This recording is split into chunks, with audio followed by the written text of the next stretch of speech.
All right, everybody, what's up? Good evening. Game just wrapped up about a minute ago, and I mean, I got kind of the game that I thought we were going to get. I got kind of the result that I was looking for.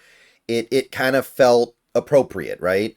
With the way these two teams have been playing lately, this just felt like the way the game was going to go for me, and that's what we got. So I'm happy. I think all Huskies fans can be happy right now. Maybe you're not going to be happy in 2 minutes when you remember that the team is not having a very good season, but you can be happy right now because we still own USC. We beat USC again. We still have our home game winning streak. We have now won 19 straight games at home. And we're probably making a bowl game now. We are one UCLA victory away, by which I mean us beating UCLA, from basically clinching a bowl game beyond any reasonable shadow of a doubt. And I will take that because before the season started, I said 6 wins. You beat UCLA, you're at 6 wins. It's been a little bit bumpier than I wanted. Yes, I wanted to beat Wazoo. That was a game we really should have won and made stupid mistake after stupid mistake in. There was an opportunity to beat Rutgers. We could be having a much better season right now, but given the circumstances, given the team that we have, I'm not too down about 6 wins. I can live with 6 wins. Hopefully, it's a stepping stone and not just the peak of this particular regime. But we're not going to find out about that until probably 3 years down the line, honestly. But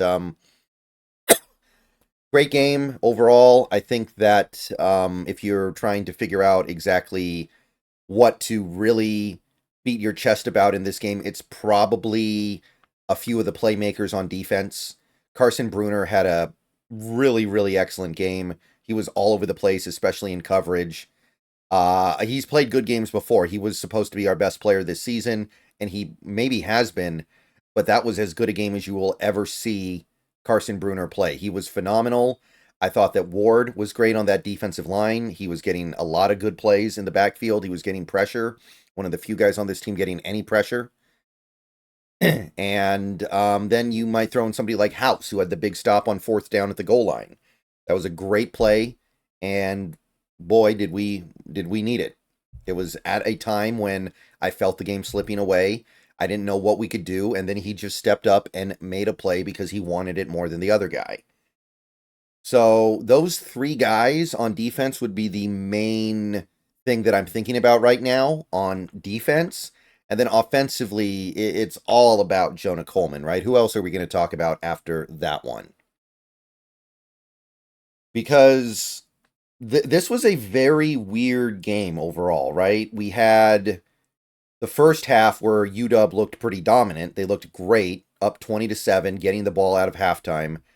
Everything was going awesome, right? We were running the ball. Rogers looked good. The defense was doing a really good job covering. Didn't seem like anybody on USC was getting open.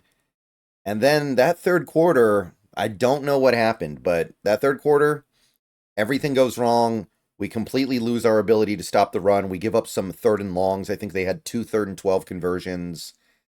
And it was really hard to say exactly what was changing other than the fact that it wasn't even like a lot of missed tackles. It was, we don't have enough players in the box to reasonably defend against the run on this play. And that is most certainly represented in the fact that on so many of these carries, these running plays for USC, they didn't even get touched by a defender until they were 7 yards down the field. And they felt comfortable running the ball on 3rd and 4, 3rd and 5, even 3rd and 6, because they just felt like we could not stop it. And if they had numbers advantages, they were going to take advantage and know that we couldn't beat it, and we didn't. And then you started to see some of the coverage busts, some of the minor coverage busts, like the 4th down and 9, where you've been stopping them all day getting behind you, and then that's the one play in this game where they get behind you. Tough. I mean, tough to see that, right? And even to the bitter end, like that final drive that USC had, where they got down to the 1 yard line, I just was sitting there thinking, are we just going to get run over the whole drive? And luckily, they stopped him 1 yard short, but man, that run defense stuff was sad, especially late downs.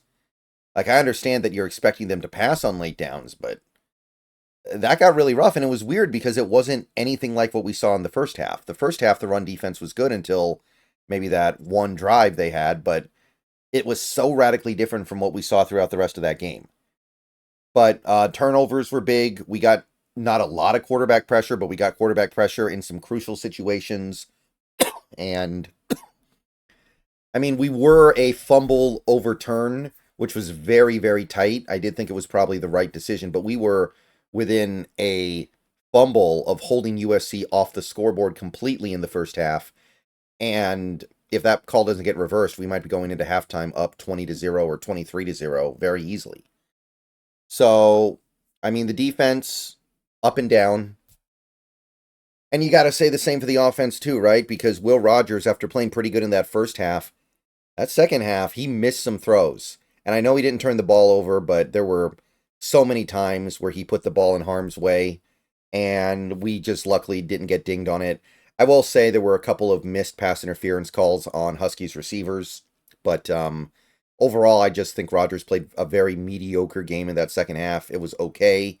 It got the job done, barely, but on the whole, I think you can look at Will Rogers' body of work so far this season and say, he's good.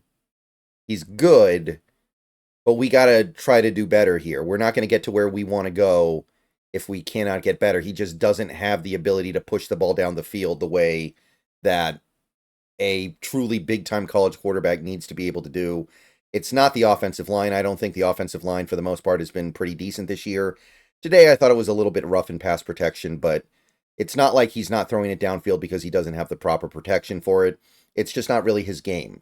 And there's nothing wrong with that if you want to be a good college quarterback or even a really good college quarterback. But if you want to be a game breaker, you probably are going to need a little bit of a bigger arm than that. But again, he didn't play a terrible game, just a mediocre, maybe slightly above mediocre game.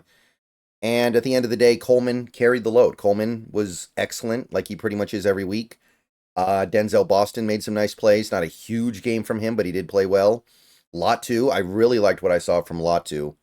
I thought that Latu could have had a monster game if Rogers had hit him on one or two more throws that he should have hit. So, overall, it was kind of the formula. It was very similar to that Michigan game. And that's kind of what I was hoping for in this one. Obviously, USC has a legitimate quarterback. Michigan didn't. But either way, both teams kind of started out poorly, fought back into it, and then the fourth quarter belonged to Washington, so they're able to win the game. And Grady Gross is back, by the way, and we needed him. If Grady Gross didn't have a good game tonight, we'd probably lose. He made all of his kicks, including a 45-yarder in the rain, which is not necessarily an easy kick. And I think that you got to I think you got to give him some credit here for that, even though he undoubtedly cost us that game against Rutgers. And there are probably a couple other moments in this season that turn out differently if we have confidence in him, but good for him. Grady Gross, one of the few guys returning from previous Huskies teams this year. So we got to appreciate our, senior citizens while we got them, or senior players, I guess. But yeah, 5-4, looking like we can get that bowl game. Let's go get it. All right, we had a great time in the stream today as well. It was pretty low attendance early on. The game got close at the end, and we actually had like 200 people in here at one point. So that was cool. So thank you to everybody who showed up. Thank you to everybody who participated in the chat. We had fun. Obviously, it was... you're never going to get the attention that you're used to getting when the team is great, when the team isn't great. But we're finding a way to keep it interesting. And hey, we are one win away from getting that one extra game. That was really all I wanted out of this season. If they were going to win 9 games this year, great. But I just wanted to make a bowl game. So if we get there, I'm going to call off the dogs a little bit, and I'm going to recommend that a lot of Huskies fans do that as well this offseason. But if you can't beat UCLA, I mean, there's some things they're going to have to be said. But for now, life is good. 26-21. Really good first half. Bad third quarter, good fourth quarter gives you a good result.